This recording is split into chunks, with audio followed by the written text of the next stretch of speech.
mga kababayan na nakikinig dito sa ating konting hundahan, dito sa very monumental at memorable na EDSA. Ako po'y nanyayahan, pero yung puso ko at diwa ay kasama ninyo. Dahil po, dumating tayo sa isang panahon na kahindig-hindig na at talagang masakit na sa puso ng bawat isang Pilipino. Magmula noong 2022 hanggang ngayon, ang ating mga kababayan ay wala talagang napapala sa gobyerno ni Pangag Marcos, mga kababayan. Umabot na tayo sa isang chapter ng paghihirap na talagang sobra-sobra na itong korupsyon na nangyayari po sa ating bayan. Sinasabi ni Marcos, nahiya kayo. Sinasabi niya sa mga kasama niya, mga kasapat niya.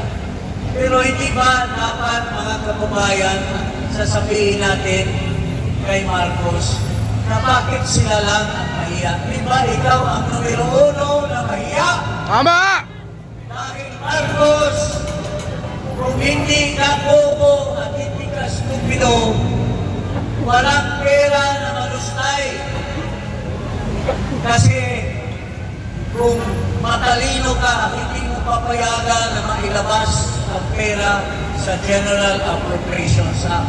Kung pinag-aralan mo, magmula noong 2022 to 2025, bawat taon dumadaan sa iyo ang General Appropriations Bill. Pero pinalusot mo. Sabi ni Kobe Janko, mayroong isang distrito, 2.5 billion lang. Pero umabot ng 20 billion. Paano napalusot? Ilan pang distrito ang napalusot? Dahil sa kawalang alam mo, mga kababayan, itong si Marcos Jr.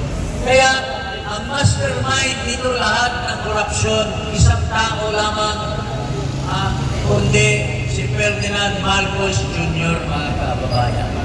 Ngayon, ginagawa nilang scapegoat ang mga kontraktor. Totoo naman, nakinabang ang mga kontraktor.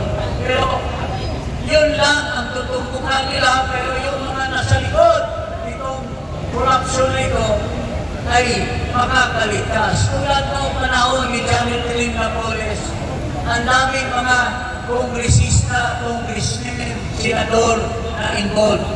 Pero sa katapusan, si Napoles lang ang nagdusa, nakaligtas. Ito na naman, sabi ni Marcos, gagawa siya ng independent commission, independent body. Budol yan! Sa katapusan, anong sinasabi niya? Recommendatory lang. Mayroon bang independent body na recommendatory lang? Siya pa rin ang mag-uusga sinong sasampahan ang kaso, sinong hindi. Mike. So mga kababayan, Shara, Mike. mag-isa tayo, magkaisa tayo, magsama-sama tayo sa legal na paraan na mapaabot natin sa bawat isang mamamayan ang mangyayari ngayon dito sa gobyerno na wala nang upay, wala nang mabibigay na suporta sa mga mahihirap. Ang mga mayayaman, mga cronies yun ang nagpapasaya sa kanilang isa't isa. So, yun lang po, mga kababayan. Hinikayat ko lahat ng mga Pilipino, mga sundalo, mga pulis, kailan pa kayo magbulag ng inyong mga mata? Kayo ba ay kasawat din sa korupsyon? Kayo ba ay sinusuhulan para hindi kayo puhugan ng mga mata ninyo? Panahon na ngayon na ang Pilipino ay magkaisa para natin na ipagsama-sama sa isa't isa na ating bulgar sa buong Pilipinas, sa buong mundo, kung gaano ka sama ang ating panggobyerno ngayon, mga kababayan. So hindi ko ba habaan pa ang ating salita?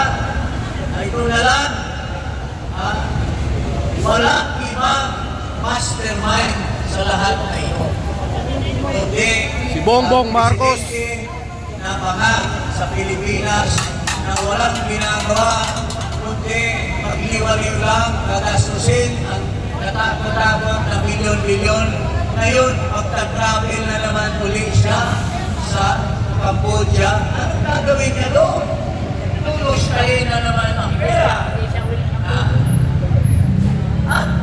Mga kababayan, bakit tayo mahina ang loob? Bakit ang Indonesia? Sila, kasi galing din ang dugo nila sa isang mga taga-Asya. Bakit natin hindi tularan ang ginagawa ng ibang bansa na hindi nila pinapalampas ang masamang gobyerno? Mga tao, na mga politiko, nag-i-impact ng karami-raming pera, mga kababayan. At karangyaan lang lahat ang ginagawa.